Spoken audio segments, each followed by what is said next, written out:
당신이 만만한 이유는 착해서가 아닙니다. 무례한 인간들을 한순간에 얼어붙게 만드는 3초의 법칙입니다. 지금 당장 기억을 더듬어 보세요. 오늘 낮 누군가 당신에게 무례한 말을 던졌을 때 당신은 어떤 표정을 지었나요? 아마 어색하게 웃었거나 당황해서 아무 말도 못했을 겁니다. 그리고 지금 이 밤 침대에 누워 그때 이렇게 말했어야 했는데라며 이불을 걷어차고 있겠죠. 단언컨대 이 영상이 끝날 때쯤 당신은 내일 출근길에서 만날 그 무례한 인간을 더 이상 두려워하지 않게 될 겁니다. 오히려 그들을 아주 가엽고 고장난 기계처럼 내려다보는 압도적인 심리적 우위를 점하게 될 겁니다. 당신의 착한 성격이 왜 그들에겐 공격해도 좋다는 입성 허가증이 되었는지 그 추악한 진실을 지금 바로 공개합니다. 우리는 흔히 착하게 살면 복이 온다고 배웠습니다. 하지만 현실은 정반대입니다. 사회라는 생태계에서 무조건적인 친절은 포식자들에게 당신이 아주 맛 좋은 먹잇감이라는 사실을 알리는 이정표일 뿐입니다. 당신이 갈등을 피하려고 애쓰는 그 순간 무례한 사람들은 본능적으로 알아차립니다. 아, 이 사람은 내가 선을 넘어도 가만히 있겠구나라는 사실을 말이죠. 그들에게 당신의 배려는 미덕이 아니라 나약함입니다. 그들은 당신의 선의를 이용해 자신의 열등감을 해소하고 권력욕을 채웁니다. 그런데 더 소름 돋는 사실은 무엇인지 아십니까? 그들이 당신을 공격하는 이유는 당신이 부족해서가 아니라 오히려 당신이 가진 빛나는 면모를 시기하기 때문입니다. 이제 그들의 머릿속을 해부해 봅시다. 당신을 괴롭히는 그 인간, 사실은 아주 심각한 심리적 결함이 있는 상태입니다. 이들을 전문 용어로 자기애성 인격 성향이라고 부릅니다. 이들의 특징은 명확합니다. 타인의 고통에 공감하는 회로가 타버렸습니다. 오직 세상의 주인공은 자기 자신뿐이며 타인은 자신의 자존감을 채워주기 위한 소모품일 뿐입니다. 그들이 던지는 톡설은 사실 나는 이만큼 열등감이 심해요 라고 외치는 비명과 같습니다. 그들은 스스로를 증명할 방법이 없기에 당신을 깎아내림으로써 겨우 자신의 위치를 확인합니다. 마치 영양분을 스스로 만들지 못해 남의 몸에 붙어 피를 빨아먹는 기생충과 다를 바 없습니다. 기생충이 숙주를 고르는 기준은 단 하나입니다. 저항하지 않는 것. 여기서 여러분이 반드시 깨달아야 할 반전이 있습니다. 당신은 그들과 대화를 하려고 노력했습니다. 하지만 그것은 고장난 자판기에 동전을 넣고 콜라가 나오길 기다리는 것과 같습니다. 기계가 고장났는데 발로 차거나 고치지 않고 왜 콜라를 안 주냐고 사정하고 있는 꼴입니다. 무례한 인간은 대화의 대상이 아니라 회피의 대상 혹은 처리해야 할 오류일 뿐입니다. 그들을 인격체로 대화하는 순간 당신의 지옥은 시작됩니다. 이제부터는 그들을 사람으로 보지 마세요. 갑자기 굉음을 내는 고장난 기계 혹은 길가에 굴러다니는 오물 정도로 취급해야 합니다.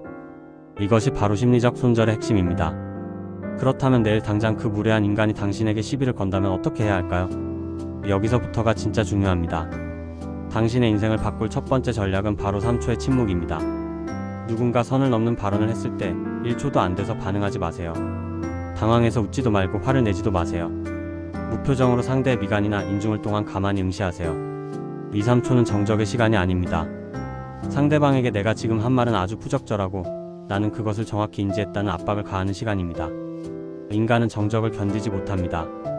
특히 무례한 말을 던진 사람일수록 상대의 반응을 통해 자신의 우월감을 확인하려 하는데 당신이 침묵으로 응수하면 그 화살은 그대로 상대에게 돌아갑니다. 뒤 두 번째 전략인 대묻기법을 실행하세요. 목소리는 낮고 차분해야 합니다. 방금 하신 말씀은 어떤 의도로 하신 건가요? 혹은 그 말이 지금 상황과 무슨 상관이 있죠? 라고 아주 건조하게 물어보세요. 이 질문의 힘은 강력합니다. 무례한 사람들은 보통 무의식적으로 혹은 충동적으로 공격을 던집니다. 하지만 당신이 구체적인 의도를 묻는 순간 그들은 자신의 무례함을 논리적으로 설명해야 하는 궁지에 몰립니다. 스스로 생각해도 본인의 말이 논리적이지 않다는 것을 깨닫는 순간 그들의 기세는 꺾입니다. 이때 절대 미안한 기색을 보이지 마세요. 당신은 정당한 경계선을 긋고 있는 것입니다. 많은 사람이 가스라이팅에 당하는 이유는 자신의 판단보다 상대의 말을 더 믿기 때문입니다. 너 생각해서 하는 말인데 너는 너무 예민해라는 말들 정말 지긋지긋하지 않나요? 이것은 상대가 당신의 조종키를 주기 위해 던지는 미끼입니다. 이제 그 미끼를 뱉어내세요. 당신이 예민한 게 아니라 상대가 무례한 겁니다. 당신의 직감을 믿으세요. 기분이 나쁘다면 나쁜 겁니다. 그 감정에 이유를 붙일 필요도 상대에게 허락을 받을 필요도 없습니다. 당신의 감정은 당신의 영토입니다. 그 영토에 무단 침입한 괴한에게 친절을 베풀지 마세요. 여기까지 보신 여러분은 이미 변화의 시작점에 서 있습니다. 하지만 마음 한구석에선 여전히 불안함이 남을 겁니다. 이렇게 하면 관계가 멀어지면 어떡하지? 라는 걱정 말이죠. 그런 분들에게 묻고 싶습니다. 당신을 존중하지 않는 사람과의 관계가 정말 유지할 가치가 있나요? 당신의 에너지를 갉아먹는 그 관계는 당신의 성장을 가로막는 촉새일 뿐입니다. 쓰레기통 옆에 있으면 냄새가 배기 마련입니다. 냄새를 없애는 가장 확실한 방법은 향수를 뿌리는 게 아니라 쓰레기통을 멀리 치우는 겁니다. 관계 미니멀리즘을 실천하세요. 당신 곁에 남아야 할 사람은 당신의 친절을 감사히 여기는 사람뿐입니다. 친절의 방향을 이제 타인이 아닌 당신 자신에게 돌리세요. 남에게 착한 사람으로 보이기 위해 당신의 영혼을 갈아넣지 마세요. 진정으로 강한 사람은 모든 사람에게 사랑받으려 애쓰지 않습니다. 오히려 미움받을 용기를 가졌을 때 비로소 진정한 자유를 얻습니다.